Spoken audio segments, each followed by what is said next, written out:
Welcome once again class. इस video lecture में हम देखेंगे मियोसिस 1 के बारे में। मियोसिस 1 को हम यहाँ पे कंप्लीट करने जा रहे हैं। पिछले वीडियो लेक्चर में हमने देखा था अबाउट प्रोफेस। जो प्रोफेस है मियोसिस 1 की वो थोड़ी सी लंबी चलती है और जो प्रोफेस है वो 5 सब स्टेजेस में डिवाइडेड है, that is leptotene, zygotene, pachytene, diplotene and diakinesis. उसको हम पिछले वीडियो लेक्चर में कवर कर चुके हैं। और आगे की जो प्रोफेस के बाद जो 3 स्टेजेस हैं वो हैं मेटाफेस, एनाफेस, टेलोफेस। मियोसिस 1 की कवर कर रहे हैं तो मेटाफेस 1, एनाफेस 1 एंड टेलोफेस 1। अब इसमें देखते हैं हम इसमें क्या क्या चेंजेस आती हैं। अगर आपको माइटोसिस आपको याद है, क्लियर है, तो इसमें आपको ज़्यादा प्रॉब्लम नहीं आएगी। तो देखो इसमें सबसे पहले जितने भी क्रोमोजोम्स हैं this are in the form of bivalents. वो बाइवेलेंट्स की फॉर्म में या हम बोलेंगे टेट्राड की फॉर्म में है। वो अपने आप को एक इक्वेटोरियल प्लेट पे या इक्वेटोरियल लाइन पे वो अपने आप को अरेंज करते हैं। ये जो क्रोमोसोम है वो इक्वेटोरियल लाइन पे, इक्वेटोरियल प्लेट पे, या जिसको हम मेटाफेसिक प्लेट भी बोलते हैं, उसके ऊपर अपने आप को ये अरेंज करते हैं। इस तरह से इन्होंने अपने आप को अरेंज किया है। और यहाँ पे अगर और लेबलिंग हम करना चाहें तो यहाँ पे these are the continuous fibre and these are the discontinuous fibre. ये कॉन्टिन्यूस हैं जो कि लगातार, स्पेलिंग आप देख लेना कॉन्टिन्यूस के। और ये जो दूसरे जो हैं which are attached with the centromere, this part is centromere. तो सेंट्रोमेयर का जो काइनेटोकोर होता है, अब मैंने बोला था क्रोमोजोम में सेंट्रोमेयर बोलेंगे तो आपको ये वाला स्ट्रक्चर माइंड में आना चाहिए। These are the chromatids, arms हैं ये। तो इसके साथ जो है फाइबर अटैच हैं, बीच में ब्रेक हो गए हैं, so that is why the name is discontinuous fibre. ठीक है, डिसकॉन्टिन्यूस, ठीक है, जो भी इसका स्पेलिंग है, स्पेलिंग देख लेना, डिसकॉन्टिन्यूस फाइबर। और यहाँ पे स्पिंडल फाइबर की फॉर्मेशन हो चुकी है। सबसे पहला पॉइंट हम लोग देंगे कि क्रोमोसोम जो है वो अपने आप को एक इक्वेटोरियल लाइन, ये equatorial plane we can say और मेटाफेसिक प्लेट वी कैन से, हम कुछ भी बोल सकते हैं तीनों में से, उसमें अपने आप को अरेंज करते हैं। और यहाँ पे देखिए, यहाँ पे 2 तरह के फाइबर्स बनते हैं, कॉन्टिन्यूस एंड डिसकॉन्टिन्यूस। 2 तरह के फाइबर यहाँ पे बनते हैं। दूसरा पॉइंट हम ये दे सकते हैं,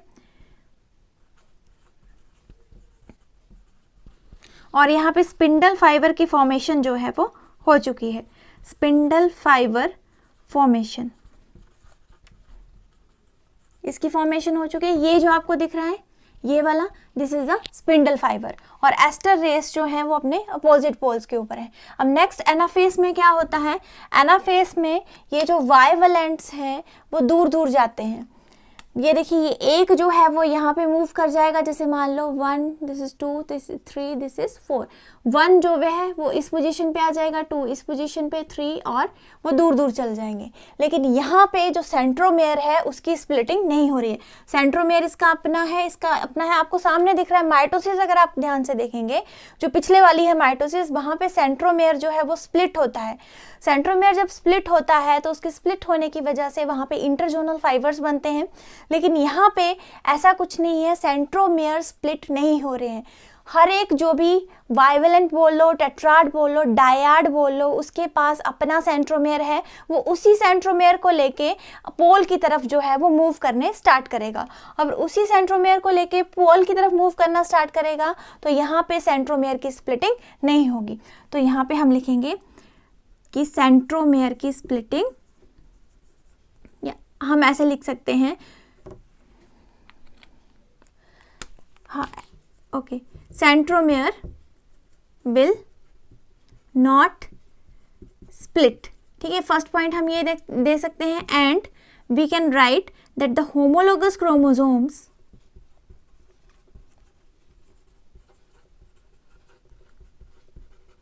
now moves towards their opposite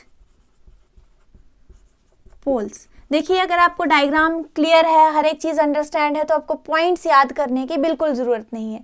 अगर आपको अंडरस्टैंडिंग है, डायग्राम आपने अच्छे से बनाई है, तो पॉइंट्स आपको जो दिख रहे हैं बस वही आपने लिखना है, इसको याद नहीं करना है, सिर्फ आपने समझना है।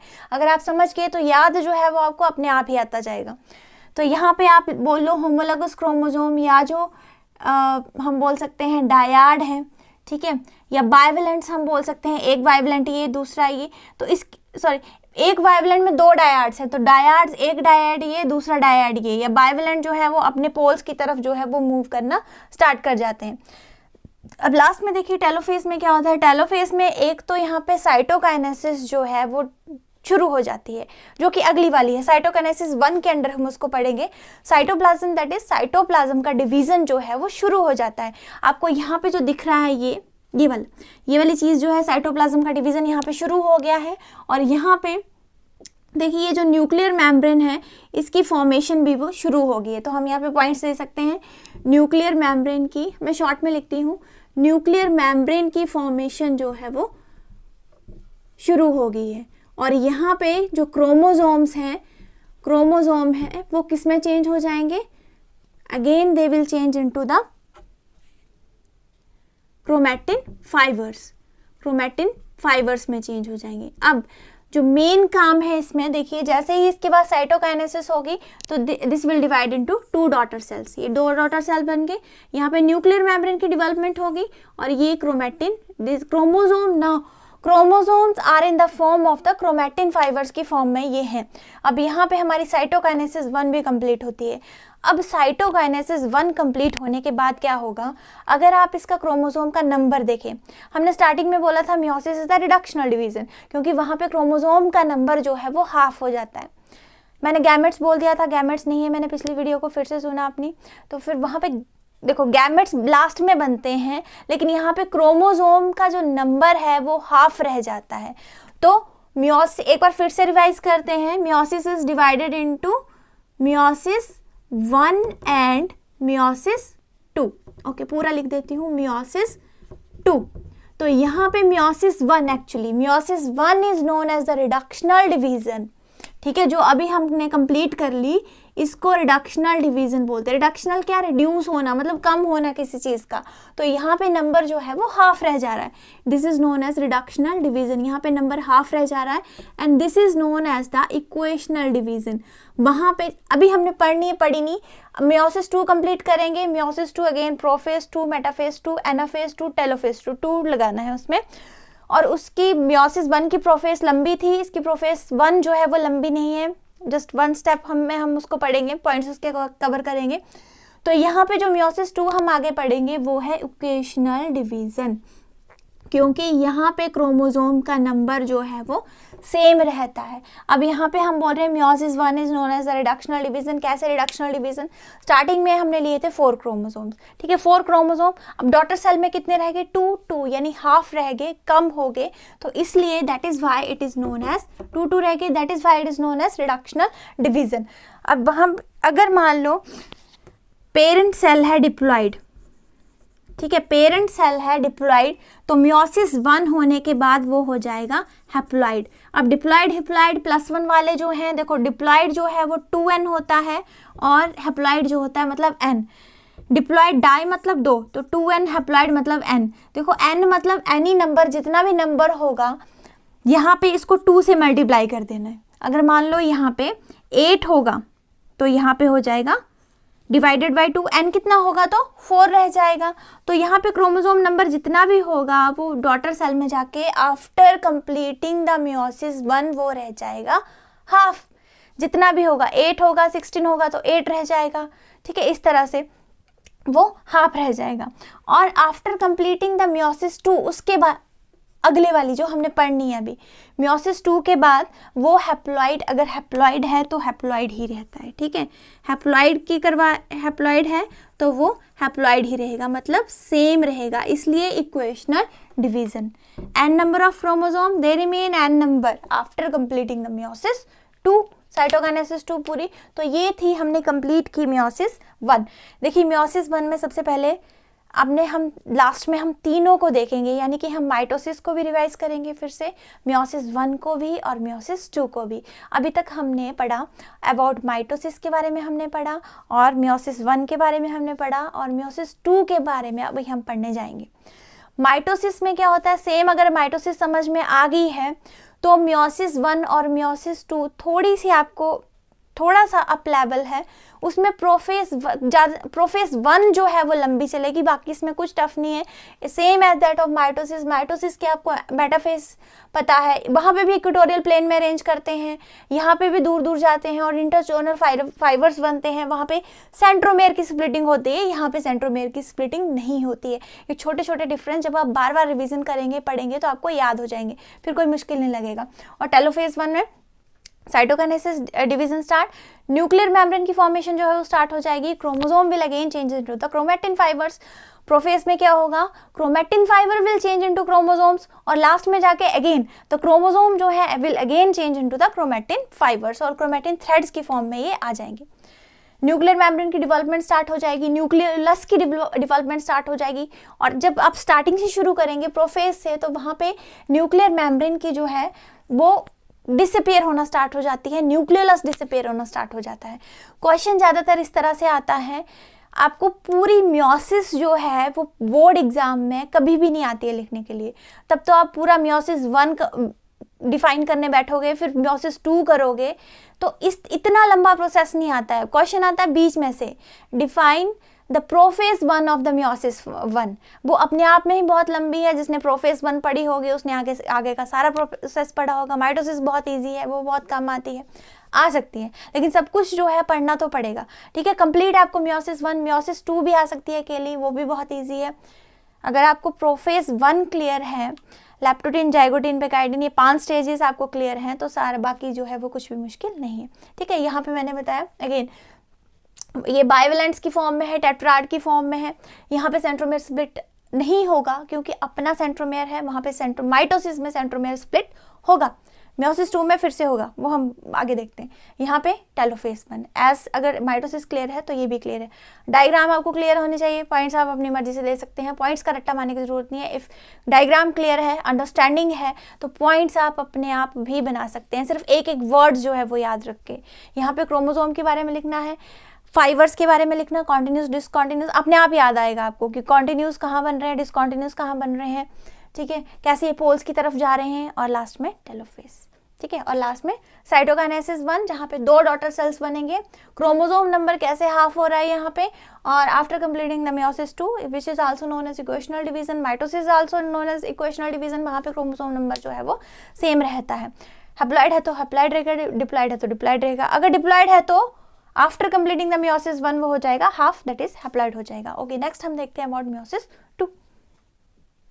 आगे देखिए, आगे है मियोसिस 2।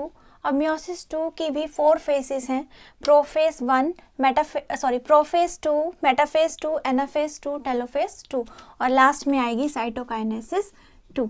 अब देखिए इसमें क्या क्या चेंजेस आती हैं। ये सिंपल, बहुत ही सिंपल प्रोसेस है मियोसिस 2। सबसे पहले प्रोफेज 2 में क्या होता है कि जो क्रोमैटिन फाइबर हैं जो लास्ट में बने थे आफ्टर कंप्लीटिंग द मियोसिस 1, जो क्रोमैटिन फाइबर बने थे इस तरह से, वो फिर से कंडेंस होने लग जाएंगे और वो चेंज हो जाएंगे क्रोमोसोम के अंदर, ठीक है।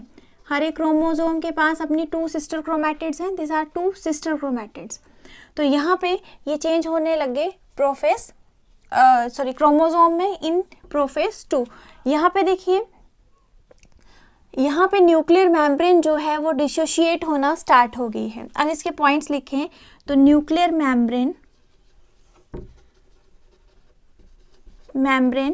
डिसोशिएट,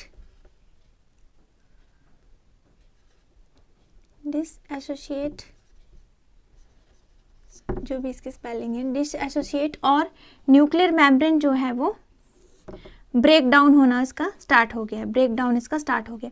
देखिए जब भी आप डॉटेड शो करते हैं न्यूक्लियर मेम्ब्रेन को, तो इसका मतलब है न्यूक्लियर मेम्ब्रेन टूट रही है या तो बन रही है। अगर सॉलिड है, अगर इस तरह से सॉलिड हम शो करते हैं तो इसका मतलब है वो पूरी बन चुकी है, और इस तरह से अगर हमने डॉटेड शो किया है तो मतलब वो टूट रही है या तो बन रही है। देखो यहाँ पे बन रही है और यहाँ पे टूट रही है, तो यहाँ दोनों में हमने डॉटेड जो है इसको शो किया है। यहाँ पे देखो इस तरह से यहाँ पे ये टूटना शुरू हो जाती है, start dissociating, we can write और we can say nuclear membrane break down, इस तरह से हम लिख सकते हैं। और यहाँ पे अगली जो स्टेज है सेंट्रियोल जो है वो अपोजिट पोल की तरफ है, ठीक है, इतना हम समझ सकते हैं यहाँ से। अगली जो फेस है दैट इज मेटाफेस, मेटाफेस 2 हम इसको बोलेंगे। मेटाफेस 2 में हमें पता है क्या होता है, चाहे वो मेटाफेस 1 हो, मेटाफेस 2 हो या माइटोसिस की मेटाफेस हो, उसमें क्या ये जो क्रोमोसोम है वो अपने आप को इक्वेटोरियल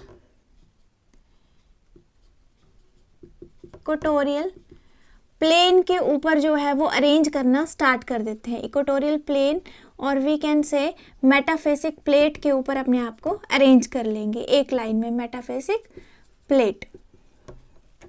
इक्वेटोरियल के स्पेलिंग देख लेना।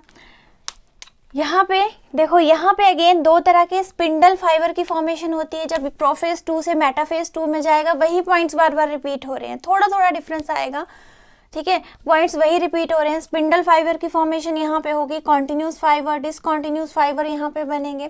डिसकॉन्टिन्यूस जो यहाँ पे ब्रेक डाउन हो गए, if this is a chromosome, मैंने पहले बताया था ये क्रोमोसोम है, तो ये वाला जो फाइबर है ये डिसकॉन्टिन्यूस, यहाँ पे ब्रेक हो गया तो ये क्या है, कॉन्टिन्यूस नहीं है, तो ये डिसकॉन्टिन्यूस फाइबर है। क्रोमोसोमल फाइबर भी इसको बोलते हैं और ट्रैक्टाइल फाइबर भी बुक में लिखा हुआ है। और ये वाले फाइबर जो कहीं से भी ब्रेक नहीं हो रहे हैं वो कौन से आगे हमारे पास, वो आगे कॉन्टिन्यूस फाइबर। आगे देखिए एनाफेज 2 में क्या होगा, एनाफेज 2 में एक इम्पॉर्टेंट चेंज आएगी, यहाँ पे जो सेंट्रोमेयर है वो स्प्लिट होगा, ठीक है। यहाँ पे दिख रहा है जैसे मान लो ये सिस्टर क्रोमैटिड है, ठीक है, ये सिस्टर क्रोमैटिड है, ये क्रोमोसोम है, ये 1 2, ठीक है, ये इसकी आर्म्स है, दीज आर एक सिस्टर ये दोनों सिस्टर क्रोमैटिड हुई ना, ठीक है। पेकाइटिन में बताया था नॉन सिस्टर क्रोमैटिड जिनके बीच में हमेशा क्रॉसिंग ओवर होती है, और ये सिस्टर क्रोमैटिड ये एक ही क्रोमोसोम की जो आर्म्स हैं, ठीक है, तो ये टूटेंगे। देखो 1 ऊपर चला जाएगा इस तरह से और 2 जो है वो आर्म इस तरह से नीचे आएगी, तो इसका सेंट्रोमेयर यहाँ पे पहले एक था सेंट्रोमेयर, अब सेंट्रोमेयर की यहाँ पे स्प्लिटिंग होगी तो बीच में जो फाइबर्स यहाँ पे बनेंगे वो बनेंगे इंटरजोनल फाइबर्स, ठीक है, जो कि डायग्राम में इस साइड जो है वो बनाया हुआ है। दीज आर इंटरजोनल फाइबर्स की यहाँ पे फॉर्मेशन होगी। इंपॉर्टेंट चेंज जो कि एनाफेज 2 में होती है that is splitting of the centromere, कौन सी होती है, हम लिख सकते हैं यहाँ पे स्प्लिटिंग ऑफ सेंट्रोमेयर। और दूसरा पॉइंट हम दे सकते हैं, chromosome moves towards their opposite poles, ठीक है, और क्रोमोसोम अपने अपोजिट पोल की तरफ मूव करना स्टार्ट करते हैं। फिर लास्ट में जो लास्ट फेस है टेलोफेज, उसमें क्या होता है, उसमें जो है वो न्यूक्लियर मेम्ब्रेन दोबारा बनना शुरू हो जाएगी। तो अगर टेलोफेज 2 के हम लिखें, टेलोफेज 2 के हम अगर पॉइंट्स लिखें तो यहाँ पे न्यूक्लियर मेम्ब्रेन जो है that we can write associate और वी कैन राइट रीफॉर्म, यहाँ पे दोबारा जो है वो बनना स्टार्ट हो जाएगी। अगेन हम फिर से इसको डॉटर से शो करेंगे क्योंकि बनी नहीं है अभी तक, सॉलिड से शो नहीं करेंगे, डॉटर से इसको यहाँ पे शो करेंगे और यहाँ पे 4 जो है वो डॉटर सेल बन जाते हैं। देखिए यहाँ पे देखो जो लास्ट में मियोसिस 1 में लास्ट में बने थे वो ये वाले हैं, ठीक है, दिस आर 2 डॉटर सेल्स, ठीक है, वो इस तरह से थे, इस तरह से यहाँ पे क्रोमैटिन फाइबर की फॉर्म में थे। प्रोफेज 2 में क्या हो गया, वो कंडेंस होके वो क्रोमोसोम की फॉर्म में आ गए। न्यूक्लियर मेम्ब्रेन जो बनी थी यहाँ पे बनी थी ना लास्ट में, तो वहाँ पे ये फिर से जो है वो एसोसिएट होना, टूटने, सॉरी एसोसिएट नहीं, डिसोसिएट होना, टूटने जो है वो यहाँ पे स्टार्ट हो गई, इसलिए हमने यहाँ पे इसको डॉटर शो किया है। ये भी हैप्लॉइड है, ये भी हैप्लॉइड है, ये एक डॉटर सेल है, ये दूसरा डॉटर सेल है, दोनों ही जाएंगे मेटाफेज के अंदर। तो यहाँ पे देखिए दोनों ही जब मेटाफेज के अंदर जाएंगे तो सबसे पहले इक्वेटोरियल प्लेन में अपने आप को अरेंज करेंगे। 2 तरह के फाइबर हैं यहाँ पे, कॉन्टिन्यूस और डिसकॉन्टिन्यूस। एनाफेज 2 में यहाँ पे सेंट्रोमेयर की स्प्लिटिंग होगी और जो क्रोमोसोम्स हैं यहाँ पे वो अपने पोल्स की तरफ मूव करेंगी। इंटरजोनल फाइबर की यहाँ पे फॉर्मेशन हो रही है, स्प्लिटिंग ऑफ सेंट्रोमेयर। एक और point, formation of the interzonal fibre, ये आप लिख सकते हैं। और क्रोमोसोम जो है अपने पोल्स की तरफ मूव कर रहे हैं। टेलोफेज में देखिए ये यहाँ पे साइटोकाइनेसिस यहाँ पे स्टार्ट हो जाएगी आफ्टर कंप्लीटिंग द एनाफेज 2। यहाँ पे साइटोकाइनेसिस अगर स्टार्ट हो जाएगी तो ये वाला सेल देखिए यहाँ पे न्यूक्लियर मेम्ब्रेन की फॉर्मेशन, और यहाँ पे जो क्रोमोसोम है again start they will change into chromatin fibres. Chromatin fibres में ये चेंज हो जाएंगे, तो 1 दूसरा तीसरा और चौथा, ठीक है, तो 1 2 3 4 ये इस तरह से। और साइटोकाइनेसिस कंप्लीट करने के बाद पूरी साइटोप्लाज्म की यहाँ पे डिवीजन हो जाएगी और 4 डॉटर सेल्स हमें मिल जाएंगे after completing the telophase 2, after completing the cytokinesis 2। ये थी सिंपल सी थी। अगर देखो हमने पहले पढ़ी है, माइटोसिस हमें क्लियर है, मियोसिस 1 जो काफ़ी बड़ी है वो हमें क्लियर है, तो मियोसिस 2 जो है वो डिफ़िकल्ट, बिल्कुल डिफ़िकल्ट नहीं है। पहले नाम याद रखने हैं, हाँ 2 लगाते जाना, रोमन में हम लगाएंगे, ठीक है। Prophase 2, metaphase 2, anaphase 2 and last में टेलोफेज 2। चेंजेस वही हैं, बस यहाँ पे देखो अब पूरा तो सेम नहीं है, अब हम डिफरेंसेस में पढ़ते हैं। वी विल नाउ, अब हम सारे कंपैरिजन जो हैं माइटोसिस मियोसिस में हम करेंगे, ठीक है। मेन हमने यही पढ़ा इसमें, सेल डिवीजन में माइटोसिस और मियोसिस, इसका हम यहाँ पे कंपैरिजन पढ़ते हैं। देखो डिफरेंस जो होता है, मतलब डिफरेंस क्या होता है, जब आप अंतर लिखते हैं उनमें तो टोटली डिफरेंस आप लिखते हैं, ये चीज़ इसमें प्रेजेंट है वो चीज़ इसमें नहीं है। लेकिन जब हम कंपैरिजन वर्ड आ जाता है तो हम सिमिलैरिटीज़ भी साथ साथ में देते हैं कि ये दोनों में सेम भी हो सकती हैं, वो भी कंपैरिजन होता है, ठीक है। सिमिलैरिटीज़ भी आपको डिफरेंसेस पर बट प्लस सिमिलैरिटीज़ भी आपको साथ साथ में देनी है। लेकिन जब डिफरेंस आएगा, what is the difference between mitosis and meiosis, then you have to write only the differences. अगर इस तरह से आएगा what is the write the similarities between mitosis and meiosis, तो हम क्या कर सकते हैं, सिमिलैरिटीज़ भी वहाँ पे दे सकते हैं। यहाँ पे देखिए, एक हमने पढ़ा स्टार्टिंग में माइटोसिस, दूसरा हमने पढ़ा मियोसिस, ठीक है। और मियोसिस जो है वो 2 में डिवाइडेड है, एक है मियोसिस 1 और यहाँ पे ये डिवाइड और मियोसिस 2 में। अब देखिए यहाँ पे जो है हम पूरा जो है वो उसका निचोड़ हम निकालेंगे पूरे चैप्टर की। हम यहाँ पे जो मेन पार्ट था चैप्टर का उसकी रिवीजन हम यहाँ पे करेंगे। माइटोसिस, देखो माइटोसिस की बात करें तो माइटोसिस जो है वो चलती है सोमैटिक सेल्स के अंदर, ठीक है। सोमैटिक सेल्स क्या होते हैं, जो हमारी बॉडी की ग्रोथ में हेल्प करते हैं, वहाँ पे माइटोसिस चलती है। मियोसिस जो है वो चलती है जर्म सेल्स, और जर्म सेल्स का दूसरा नाम है रिप्रोडक्टिव सेल्स में ही चलती है, रिप्रोडक्टिव सेल्स में। जर्म सेल्स को भी रिप्रोडक्टिव सेल्स बोलते हैं, जो रिप्रोडक्शन में हेल्प करते हैं ना, ग्रोथ में ना हेल्प करते हुए वो हमारी बॉडी की रिप्रोडक्शन में हेल्प करते हैं, उन्हीं को हम रिप्रोडक्टिव सेल्स या हम उसको जर्म सेल्स बोलते हैं। तो उसमें जो है वो मियोसिस हेल्प करती है, मियोसिस 1 भी और मियोसिस 2 भी। अब देखिए और डिफरेंसेस में इतना क्लियर हो गया सोमैटिक सेल्स क्या होते हैं, ये आगे तक +2 तक आपको काम आता रहेगा, इसलिए जानना बहुत ज़रूरी है। माइटोसिस जो है वो डिप्लॉइड सेल्स में भी हो सकती है डिप्लॉइड सेल्स में, यानी कि 2n नंबर, और वो ये हैप्लॉइड सेल्स में भी हो सकती है। डिप्लॉइड हैप्लॉइड बताया था, और n इन नंबर, ठीक है, क्रोमोसोम का नंबर यहाँ पे जितना भी होगा। मियोसिस 1, अब देखो इसमें डिफरेंस आ गया। मियोसिस 1 जो है वो हमेशा डिप्लॉइड सेल्स में चलेगी, और ये जो है वो चलेगी हमेशा हैप्लॉइड सेल्स में। The cells which are formed after the meiosis 1, cells which formed after meiosis, after completing the meiosis 1, वो कौन से होंगे, हैप्लॉइड। इसको हम इसको थोड़ा सा एक्सप्लेन करते हैं, इसको हम इक्वेशनल डिवीजन भी बोलते हैं, इक्वेशनल डिवीजन भी इसको बोलते हैं, क्योंकि यहाँ पे क्रोमोसोम नंबर रहता है सेम, और यहाँ पे जो डॉटर सेल्स होते हैं वो कार्बन कॉपी होते हैं अपने पेरेंट्स की, exact carbon copy of the parents. अब इसको हम देखो डिप्लॉइड सेल में चलती है मियोसिस 1, और इसको हम बोलते हैं रिडक्शनल डिवीजन। रिडक्शनल डिवीजन क्योंकि यहाँ पे क्रोमोसोम का नंबर हो जाता है हाफ। यहाँ पे मैं सिर्फ कीवर्ड्स लिख रही हूँ समझाने के लिए, समझने के लिए मैं कीवर्ड्स लिख रही हूँ। आप सेम ऐसा नहीं उतारेंगे, आप पहले सुनेंगे, इसको ध्यान से देखेंगे, 2-3 बुक से पढ़ेंगे, फिर अपने नोट्स बनाएंगे। ये नहीं कि ऐसा पूरा फोटो स्टेट करके आपने कॉपी में लिख दिया और वो चेक करवा लिया, इससे आपको क्या समझ में आएगा। अगर समझ नहीं आता तो फिर पूछो, फिर दोबारा मैं बताती हूँ। अगर नहीं समझ में आता है तो वीडियो को पीछे जाके देखो कि क्या बताया जा रहा है। यहाँ पे देखिए इसको इक्वेशनल डिवीजन बोलते हैं क्योंकि यहाँ पे क्रोमोसोम नंबर सेम रह रहा है। रिडक्शनल डिवीजन यहाँ पे क्रोमोसोम नंबर हाफ रह जा रहा है। और अगेन मियोसिस 2 को हम बोलते हैं इक्वेशनल डिवीजन, यहाँ पे क्रोमोसोम का नंबर सेम रहेगा। इक्वेशनल डिवीजन, क्रोमोसोम का नंबर सेम रहेगा। देखिए यहाँ पे अगर डिप्लॉइड है, डिप्लॉइड होता है यहाँ पे सेल, तो वो चेंज हो जाता है हैप्लॉइड में चेंज हो गया, ठीक है, हमेशा डिप्लॉइड होगा और वो किस में हाफ हो जाएगा ना, रिडक्शन डिवीजन होगी तो हाफ हो जाएगा, हैप्लॉइड में चेंज हो जाएगा।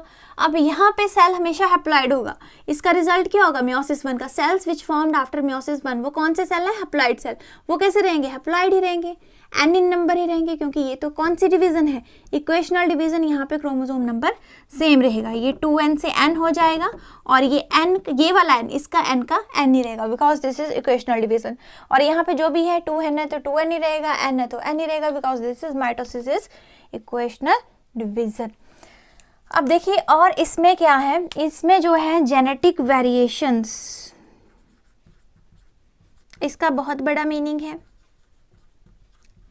वर्ड ही नहीं याद करके लिख देना, आपको इसका मीनिंग भी पता होना चाहिए। जेनेटिक वेरिएशन यहाँ पे नहीं होती हैं, क्योंकि क्या लिखा है, डॉटर सेल जो है वो पेरेंट्स की एग्जैक्ट कार्बन कॉपी होती हैं, तो वहाँ पे वेरिएशंस अपनी लैंग्वेज में बोले तो चेंजेस नहीं आती हैं। जो चीज़ सेम होगी एग्जैक्ट कार्बन कॉपी, अगर आप यही उतार दोगे तो चेंजेस आएंगी, नहीं आएंगी। अगर अपना आप बना के लिखोगे तो उसमें चेंजेस होंगी, हाँ होंगी। आप आगे पढ़ाओगे तो आपके स्टूडेंट्स में और चेंजेस आएंगी, इस तरह चेंज वेरिएशन जो है वो आती रहती है।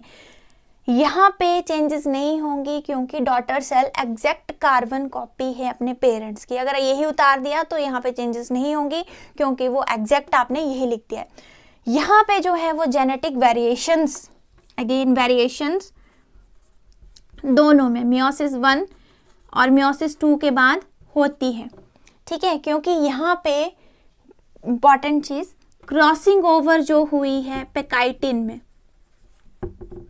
क्रॉसिंग ओवर हुई पेकाइटिन स्टेज में, वहाँ पे क्या होता है, जेनेटिक मटेरियल एक्सचेंज होता है, एक क्रोमोसोम का दूसरे क्रोमोसोम को, दूसरे का पहले वाले को, इस तरह चेंज होता है तो आगे जो डॉटर सेल्स हैं 2 बने 4 बने, वो पेरेंट सेल्स की तरह नहीं होंगे देखने में, और ना ही वो डॉटर सेल्स एक दूसरे की तरह होंगे, उसमें थोड़ी थोड़ी चेंजेस आती रहेंगी। और इस तरह से जनरेशन बाय जनरेशन अगर चेंजेस आती रहेंगी तो आगे ये इवोल्यूशन में भी रोल प्ले करता है, ठीक है। यही चीज़ जो है इवोल्यूशन +2 का चैप्टर है, अभी हम उसको डिस्कस नहीं करेंगे, ठीक है। इवोल्यूशन मतलब कि जैसे हम चेंज हुए, ठीक है, हम चेंज हुए किसकी वजह से, क्योंकि हमें पेकाइटिन में क्रॉसिंग ओवर होता है, उसकी वजह से जेनेटिक मटेरियल एक्सचेंज होता है, तो हम देखो हमें आगे बच्चों में चेंजेस आएंगे, उसके आगे बच्चों में, उसके आगे चेंजेस आते रहेंगे, इस तरह से इवोल्यूशन जो है वो आती रहेगी। आदि मानव था, अब हम आदि मानव की तरह थोड़ी ना है देखने में, हम चेंज है, ठीक है। जैसे आदि मानव था उसके 200 साल बाद चेंज हुआ, उसके 400 साल, वही थोड़ी ना जनरेशन चली जा रही है। एंड बिकॉज क्यों इतना चेंज आ गया है, because of the evolution. Evolution किसकी, इवोल्यूशन +2 का टॉपिक है, इवोल्यूशन, ठीक है, किसकी वजह से चेंज आई, जो +1 में हम ये सेल डिवीजन वाला चैप्टर पढ़ रहे हैं उसकी वजह से चेंज आई। तो सारे ही देखो इंटरलिंक्ड है एक दूसरे के साथ, ठीक है। तभी मैं बोलती हूँ पूरी पहले बायो पढ़ो, एक छोड़ना नहीं है कि समझ नहीं आया तो हमने छोड़ दिया, कहीं और किसी टॉपिक में आपको वो क्लियर हो सकती है चीज़, फिर आपने सभी चीज़ों को कंबाइन करना है, इस तरह से आपने पढ़ना है, ठीक है। तो ये डिफरेंस था। जेनेटिक वेरिएशंस पता होना चाहिए क्या होती हैं, इसमें नहीं आएंगी, सेम इसमें आएंगी। क्रॉसिंग ओवर धीरे धीरे एकदम से नहीं होता है, ऐसे धीरे धीरे करके चेंजेस आते हैं। +2 में चलो और डिफाइन करेंगे हम इसको। तो जेनेटिक वेरिएशन इसमें आएंगे because of the crossing over जो कि पेकाइटिन स्टेज में हुई, ठीक है, इस तरह से क्रॉसिंग ओवर हुई तो वहाँ पे चेंजेस आएंगी। और इसमें हम डिफरेंसेस की बात करें, बाकी तो आपने पढ़ लिया, बाकी आप लिख ही सकते हैं। देखो माइटोसिस की प्रोफेस जो है वो छोटी है, ठीक है। प्रोफेस 1 जो है इसमें सिर्फ एक स्टेप में चलेगी। अगर हम माइटोसिस की बात करें ओनली प्रोफेस 1 2 नहीं लिखेंगे, यहाँ पे हम लिखेंगे प्रोफेस। मियोसिस 1 में हम यहाँ पे लिखेंगे प्रोफेस 1 और यहाँ पे हम लिखेंगे प्रोफेस 2। देखिए यहाँ पे जो प्रोफेस 1 है वो काफ़ी लॉन्ग ड्यूरेशन की होती है, 5 सब स्टेजेस में डिवाइडेड है और ऐसे भी काफ़ी लंबी कॉम्प्लेक्स जो है वो प्रोसेस है। ये जो है शॉर्ट ड्यूरेशन की होगी, काफ़ी शॉर्ट ड्यूरेशन की इजी एंड सिंपल प्रोसेस है ये, ठीक है। 5 सब स्टेजेस में डिवाइडेड है, बार बार नाम बोलने की जरूरत नहीं, पीछे जाके देखो, बुक से रिवाइज करो, ठीक है। और इस यहाँ पे देखो यहाँ पे सेंट्रोमेयर जो है वो स्प्लिट होता है।